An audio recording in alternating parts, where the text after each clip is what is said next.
This is an urgent appeal from the Disasters Emergency Committee. Hundreds of thousands of people have fled their homes to escape conflict in Ukraine, leaving jobs, belongings and loved ones behind. They need shelter, food and water. You can help.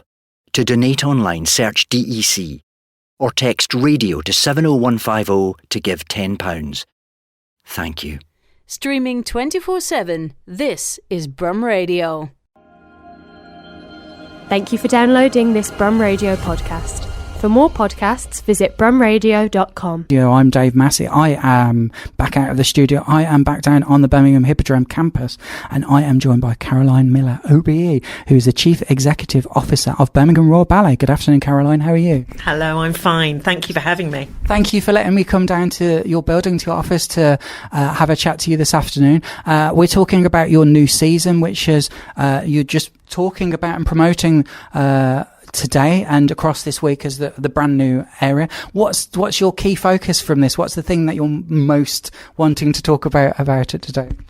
Well, last week we just announced a new junior company for Birmingham Royal Ballet called BRB2 that we've scoured the world for some of the greatest young talent, and we're putting together a second company that will be performing in the really big shows like Swan Lake with us, but also these young dancers, rather than being second spear carrier from the back, will get their own moment in the spotlight and have their own show that we can take on the road to venues that have smaller stages than Birmingham Hippodrome, so places like Northampton and Nottingham and Peterborough. So we're very excited. So they're here, they're in the building now. They were dancing with us with Nutcracker, and now is their moment, BRB2. And what's it like to have been able to grow in Birmingham Royal Ballet across the pandemic to the point where you can have a second company come along? Yeah, it's been a really special time for the company. Carlos Acosta, we were just talking, started in January 2020. We announced his amazing first season, and then 2 months later, we're completely locked down. But we didn't let it stop us. Carlos is a very visionary, can-do kind of man. And so the fact that we were the first company to commission a new work that went on stage live. We were the first company to go on tour during the pandemic. We opened and closed Sadler's Wells in that odd week, remember, in October 2020 when the country reopened. And then we created a new version of Carlos's Don Quixote last year that crazily opened about 3 weeks after Omicron happened. Yes. So at the beginning, it was tough to get the audiences back into the show, and our press night coincided with that enormous hurricane, so nobody could get to Birmingham. But then by the summer, the audiences were back up, and we smashed our box office records and at Sadler's Wells. And then by the time we've just done the Nutcracker, people are back out in force, and we're so grateful that it feels like the right moment. Like, we want to still do the big classics people know us for and they love, but we want to do some fresh things, some new ideas, and the junior company was what Carlos really wanted to do. And Kit Holder is taking charge there for this year. How has the selection process gone with that, and what was it like to be able to tell Kit that they were taking this role on? So Kit's coordinating it all, working very closely with Carlos Acosta and Dominic Antonucci, who's our assistant director. And it was actually Carlos and Dominic that went out and found the dancers that we've selected to be in the company.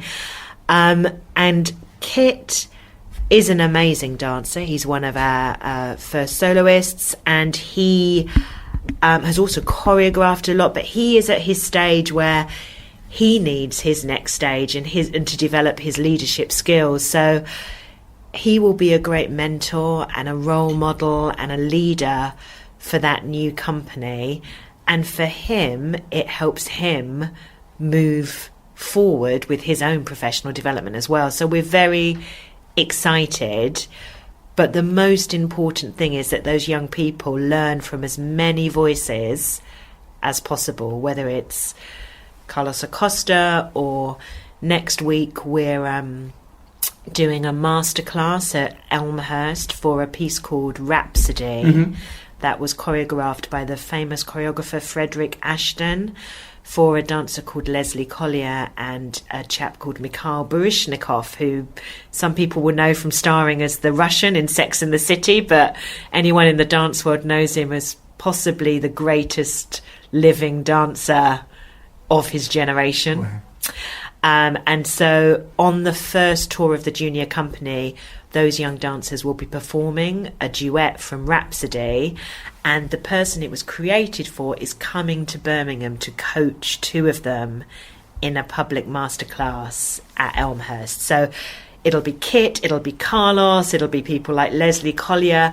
Hopefully after 2 years, these young dancers will either join Birmingham Royal Ballet permanently or will go off to some of the other great companies around the world, really starting their career with an amazing experience. Do you find that people are more looking towards Birmingham than they've ever done before?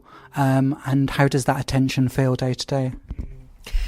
We've definitely had a lot of attention over the last few years.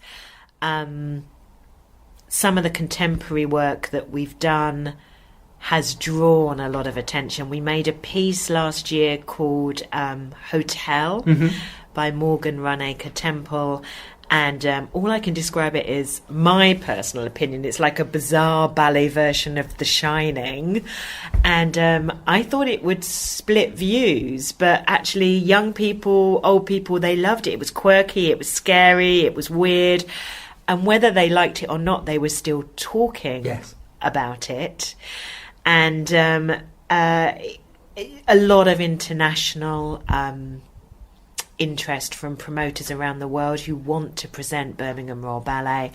It started with Carlos being our director, so they were curious, but then they see what's going on stage and the kind of work we're doing. And later this week I go to Istanbul to talk to them about programming a piece we did last year called Radio and Juliet, which is a ballet about what would happen if Juliet didn't die, and it's set to the music of Radiohead. So all these things that people wouldn't have expected Birmingham Royal Ballet to do, we're doing. It's that crossover between what traditionally people might expect versus giving them something fresh and exciting as well. I adored Hotel. That was one of my favourite pieces that I've seen, and the reason I adored it was this combination of storytelling along with the visual imagery of it as well. It was very clever. For those that haven't seen it, people appear to be poisoned in this hotel, and it appears to produce these mind-bending drug-induced experiences, and I think it's they spike the mashed potatoes is what that was my interpretation, was that the mashed potatoes were spiked. I'm presuming it was something else, but that was mashed potatoes and I thought that was a wonderful piece to see, because again I was taking somebody that had not come to the ballet before to see it, and their expectations of what ballet is were blown apart by seeing that. They were not expecting the amount of visual techniques that were involved in it, the type of music that you saw in it, and just seeing that sheer kind of like silent movie treatment to it is just wonderful. So I'm sure that's going to be a piece that people come and see in the future very readily. How does someone such as yourself, how do you find yourself in this position at Birmingham Royal Ballet? What did you do to wake up one day and say, I'm going to be in the ballet, I'm going to run a ballet company? What's your journey to that? Completely by fluke. My family had nothing to do with this, didn't understand anything about it. I was very lucky that my parents could afford to send me to a dance school when I was little. So I did what hundreds of thousands of young people, particularly young girls, do around the country. I would go along to dance class, tap, ballet, modern competitions from the age of 3 until I was about 18. Wow. In southeast London, in the suburbs, and I always loved it, but my parents, like a lot of parents, are scared about their children going into the arts. And so as soon as they could see that I was very enthusiastic about it, and I was kind of okay, they kept saying to me from about the age of about 6, it was like, oh, it's a lovely hobby, but you don't want to be a dancer, do you? You want to go to college. So when I got to 18, I really did think that was it for me. I wouldn't do anything else with it. I'd had a nice time. I'd made lots of nice friends. And I went to university and I read English and history at Leicester University. And at the end of it, I didn't know what I wanted to do. And I saw this job called an arts administrator. Yes. And no idea how to get into it at all. And my dad said to me, okay, I've got you onto British Telecom's management training scheme. Wow. And I said, oh, I'm not doing that. And I said, oh, there's this arts administrator. Yes. And my parents said to me, okay. And I was lucky because I could live at home, so I had support. I didn't have to worry when I was 21 about rent and things that a lot of young people did. I was at home in my bedroom. And so they said, okay, well, you got 6 months and then you need to get a proper job, go to law school or do something else. And so I knew that I couldn't work out how to get into it, but I thought the only thing that I was qualified for was maybe to work in a box office. Okay. So I applied for a job in a box office, in a shopping centre in Hounslow in West London, in a theatre called, that doesn't exist anymore, Council Theatre. And I got the job part-time in the box office, earning very, very little money. So I could only do it because I had a parents' house I could live in. And when I was there, I used to work half a day, and I went to the marketing team and I said, I'd like to work in maybe marketing. Could I come and do some work experience? So in the afternoons, I would go to the marketing team and I did telesales for the pantomime, and I wrote the letter to the schools. And then after that, I got a job as a marketing officer in a regional theatre and worked with a very inspiring guy in Essex who ran Colchester Arts Centre like it was the Institute of Contemporary Arts. And I knew nothing apart from ballet and West End shows. And he introduced me to visual arts and live arts and theatre. And so from there, I got a job at the Institute of Contemporary Arts as a press officer and worked on all sorts of crazy things like Tracy Emin and Nick Parks on The Wrong Trousers and all sorts of things. And then from there, I went to the South Bank at the Royal Festival Hall as a press officer. And there I worked, got back to dance. And so I worked on the dance programme there and came across all this contemporary stuff I'd never seen. And I did rock music, everyone from Nick Cave to Nina Simone and more visual arts. And then I got to Sadler's Wells as their head of publicity. And then after that, I went into book publishing. Finally ended up being offered a job running the advocacy body for the whole of the dance industry called Dance UK, working with politicians and God knows what. That was about 10 years.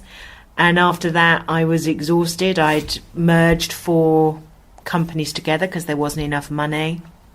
And luckily, again, this is all luck, I'd been trained by a man called Michael Kaiser who saved the Royal Opera House in London. He was American. And then he ran the Kennedy Centre, which is a big arts centre in Washington, D.C. And Michael rang me and said, I know you'd like to run a ballet company. I think I found a job for you. And I said, oh, I'm going to take some time off. I'm not going. And then 2 weeks later, I was running Orlando Ballet in Orlando. Amazing. And then, unfortunately, I got cancer. So I came home thinking, as a lot of people do when they get ill, Yeah. nobody's going to want me. They're going to be scared I'm going to get ill all the time. And luckily I got back and someone said, well, Birmingham Royal Ballet needs some help. Would you do the job? And I was like, well, I'm just about to finish my chemotherapy, but I could start 2 weeks later. And that was it. So I came here as interim, and then a year helped to recruit Carlos, and then a year later applied for the job permanently. But that's the long answer. The short answer is, I don't know how I got here, but it was a lot of luck. It was doing a lot of jobs, starting at the bottom and working my way up, looking for where I could find bits of training or experience, or somebody else who I worked with helped me, championed me, helped me get the skills I needed. You've been in Birmingham now to use the downplay that we use on our skills in Birmingham. So I totally appreciate it. And I also know how hard you work as well, because I'm very aware of how hard you work. And I see all the time and effort that you put into creating this role. And I know it's from my perspective, when I'm out and about telling people that I go and review ballet, that just from reviewing ballet, how people are like, wow, what an amazing thing to do. So I can only imagine on the grand scale when you say, you walk in and you say, I'm from Birmingham Royal Ballet, by the way, I am the CEO of Birmingham Royal Ballet. I can only imagine how prestigious that must feel, particularly when you're going around the country or even across the world to different places as well, because it's somewhere that's always known. It was known as being part of Sadler's Wells and transferred from Sadler's Wells. There was a big fuss when it was transferred from Sadler's Wells, and I know it was like 1990. I'm sure that was the year it was, because I remember the fuss. There was a fuss. It was a huge fuss. So I'm just always very excited to champion about it. The fact it's homegrown in our city is just so wonderful to me, because it helps me demonstrate that Birmingham is more, and that there's more to Birmingham than the stereotypes that people have about us as a place. So I'm always excited to show that ballet is here, and it always looks wonderful to see. So I'm always very grateful that it's here as well, as something that I can champion, and that you get to go and talk to other people across other countries about us. That's just such an amazing thing. So thank you for doing that for us. Well, I also think that it's such a privilege, but also we've got so much more to do to shout, because when I say Birmingham Royal Ballet, some of your listeners probably less so, but a lot of people are like, oh, so you just perform in Birmingham? And it's like, no, we're an international company. We employ 180 people permanently, probably about 300 with crew and extras throughout the year, and additional freelance staff. And we're one of the biggest arts employers in the West Midlands, and the company tours between 140 and 175 shows a year, and we go everywhere from Sunderland to Southampton, Wolverhampton to Nottingham. In a couple of years we'll be going back to Japan, America, you know, as I said, Istanbul, that I'm going off to later this week. Well. So I think there's still a lot to be said about taking the brand of Birmingham somewhere else, to say we aren't a provincial city. Yes. We aren't a provincial company. We're an international company that has talent, homegrown talent, but also talent that is drawn from around the world. Fantastic. That is so wonderful to hear. I can't wait to share more about your programme through the year and come and see more performances as well. I'm so excited to come and see performances. Upcoming performances include, on the list that I've got in front of me, an evening of music and dance, which is at Symphony Hall on the 11th of February. Swan Lake is at the Birmingham Hippodrome, where we are here, from the 15th to the 25th of February. And then there's the quirky ones, which are Still Life at the Penguin Cafe, triple bill, featuring Apollo and Interlinked. That's from the 8th to the 11th of June 2023, and those are coming up. You can see more productions listed on brb.org.uk. You can find out more about Caroline on there as well. If you look out for Caroline's page, Catherine Miller OBE. I keep saying OBE. If I had OBE after my name, I'd be saying, hi, I'm Dave Massey from Birmingham OBE. So I think that's wonderful achievement to be recognised for doing that as well. But have a look at those details, brb.org.uk. Caroline, thank you so much for chatting to me about this today. You're welcome. Please come and see us. Oh, absolutely. Thank you for listening to this Brum Radio podcast. Don't forget to subscribe and rate us on your podcast app.